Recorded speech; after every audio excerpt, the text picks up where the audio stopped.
Welcome to Barbie's Bitch House. Last time we met, well, we had already known Assinara, but we kind of got to know her a little better. I want to know why her name is Assinara, because that's like a really weird name. We know she has a big ass, and I'm just, in general, really uncomfortable because I feel like Bill's gonna fuck Assinara and her mom, and we know her mom is Carmen da Silva, Maria, whatever the fuck. So, chapter 3... Okay, there's actually an island in Italy named Assinara.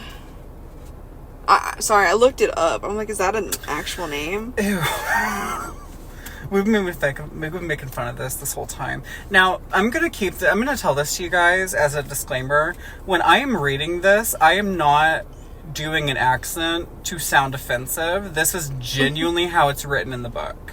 So, Carmen da Silva says Bill like BL. So when I say it like that, I'm not being offensive. I'm just saying it as it's written. Okay. Chapter 3, Assinara plays her game. Bill waited patiently until the animal instincts of his... Oh, God damn it, not already get into it.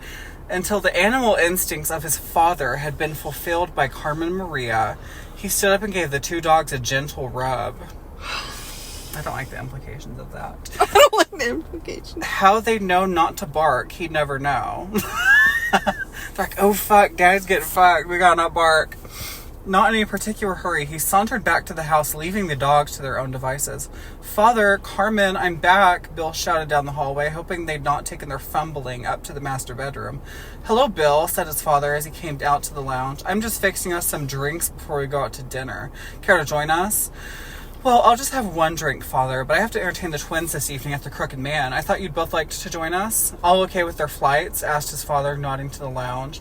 Yes, pretty perfect, but I need to discuss the next couple of days with you and Carmen, logistics and all that. Of course we do, Bill. Come on through and I'll get you a bottle of that Spitfire beer that you love so much. Carmen lay sprawled on the settee, fully clothed, but obviously missing her brassiere, and patted the empty space for Bill to join her. She wanted to invade his personal space. Oh my God, she's trying to hit on him while his fucking dad is in the house. And patted the empty space for Bill to join her. She wanted to invade his personal space and, if possible, surreptitiously touch his magnificent body with that of her own. It gave her such a frisson of wickedness to do it in a way Harold was totally unaware of. Of course, Bill was so naive, he wouldn't know what he was up to. How are my children, Bill? Alive and well, I hope. That's how it's written, y'all. Bill kissed her cheek politely. Everyone's getting out of class right now. This is awkward. Bill kissed her cheek politely as he sat down beside her. Carmen pushed her leg forward until it touched his, gently moving her... I used to have that shirt.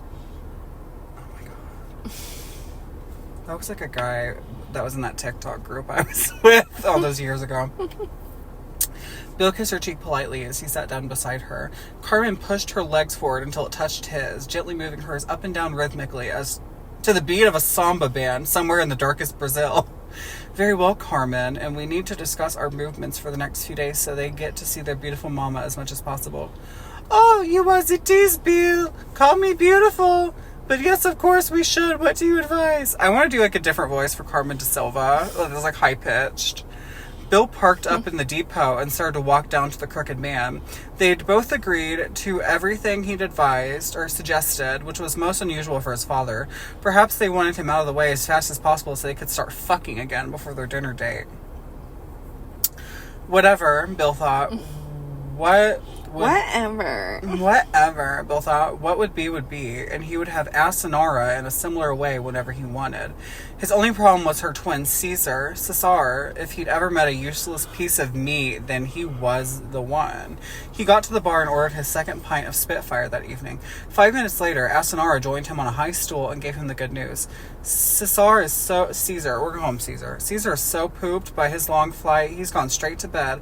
I'll say sorry for him, as it's something he'd never think of. She smiled sweetly at Bill, her deep brown eyes sparkling. Figures, replied Bill, smiling as if he just won the lottery. I want Bill and Caesar to fuck. Like, I need some gay sex with gay men. Well, Bill goes both ways. We know that. Do we? Yeah, I'm pretty sure he does. Isn't that like a thing where it's like man and woman alike? There's a scene from the first book where it says man and woman alike, he didn't care. I thought it, maybe so. I don't know. I'm pretty sure they said something like that. I don't know. I know Belinda on the other series he wrote is bisexual. Okay, let's see.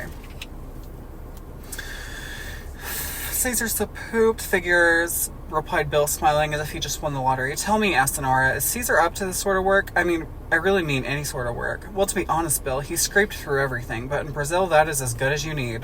The main reason why was because his female tutor fell in love with him, so he fucked her for better marks in every exam. Assinara smiled again and continued. Perhaps I'll have to fuck you every time I take a van out so I keep my job. She astutely caressed his thigh. This is not sexy talk. This is trying to be witty and it's not working.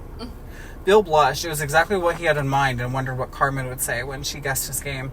He kissed Assinara lightly on the cheek and mumbled, I don't think that will be initially necessary. But hey, enough talk. Let me get you a drink. I sound like I'm doing like a ventriloquist act. I don't think that'll be initially necessary. Oh, I already read that. Assinara had a bottle of chilled SKOL, Skol, and chinked Bill's glass. Sade that. Bill is cheers in my language. Bill replied, Sade, back, and they both laughed. Bill looked Assinara up and down. He'd known her for approximately 2 hours, and she'd already given him permission to fuck her. These Brazilians, he thought, they didn't waste time, did they? He'd been plying Beatrix in dispatch with his intentions for 2 years now. He fucking misspelled Beatrice. He said Beatrix. Beatrix. In dispatch with his intentions for 2 years now, and she hadn't said a word of encouragement. But what about her mama Carmen? Who knew what that piece of sexy cougar would tell his father? If she laid the words... Those are so cute, sorry. Oh my god, those are cute. Those are all fluffy. She showed me some stuffed animals. He need to be careful. If she laid the words down her way, she could get Bill sacked. Sack. He needed to be careful with his family, but at the same time not upset Assinara. He looked again at her dressed in a tight white t-shirt and little black miniskirt. She wasn't wearing a bra, and what glimpses she gave him of her pants indicated they were a snow-white area of desire. Let's order dinner, he croaked. He needed to eat and get drunk in that order and let the night sort itself out. The food at the Crooked Man was as good as always, maybe not high class, but good enough for Bill and his friends. From where Bill was sitting, it looked as if Assinara was enjoying herself. Janice had taken it upon herself to serve them, as much out of jealousy as a desire to look after one of her regulars. It was just after the squid starters that Bill started to notice one of Assinara's endearing habits. Every time she laughed, oh my god, every time she laughed, she brushed one or both of her nipples and had the constant effect of making them remain taut all evening. How fat are her tits? Like, I'm imagining, like, they're, like, so big that she can barely walk, and then, like, her ass is just as big. She can't even, like, clap her hands. Her tits are just, like, in the way. Yeah, she can't even fucking, like, she's like... It's the fact to me that every time she laughs, she rubs her nipples. So she's like...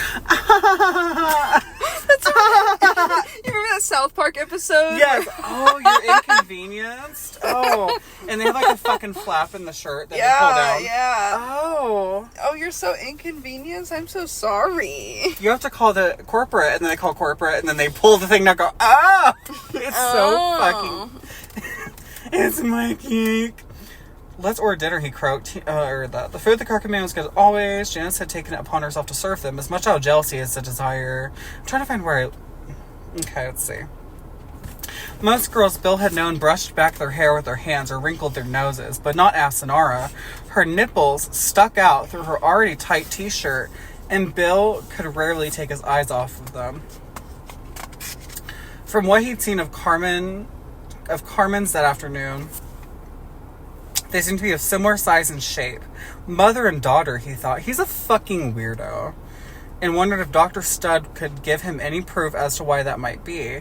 Their main courses came and went, and soon it was dessert. Bill had an Irish coffee and Assinara the New York cheesecake.